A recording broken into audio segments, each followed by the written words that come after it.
राष्ट्रवादी शरद पवार पक्षानं कार्यकर्त्यांसाठी नवा कानमंत्र दिलाय। यापुढे फोनवर पहिला शब्द जय शिवराय उच्चारण्याचा उपक्रम जाहीर केलाय।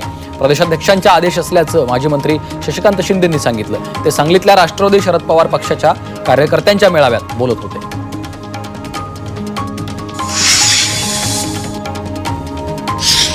सांगलीच्या कासे गावात जयंत केसरी बैलगाडा शर्यतीचं आयोजन करण्यात आलं। महाराष्ट्र आणि कर्नाटक राज्यातून सुमारे 200हून अधिक बैलगाडा चालक सहभागी झाले। राष्ट्रवादी काँग्रेसचे प्रदेशाध्यक्ष जयंत पाटील यांच्या वाढदिवसानिमित्तानं भव्य बैलगाडा शर्यतीचं आयोजन केलं।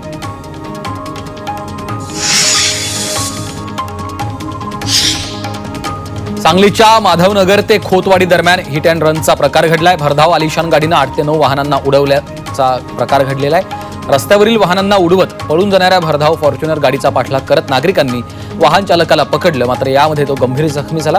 यावेळी या गाडीत एक महिला देखील असल्याचं समोर आलं।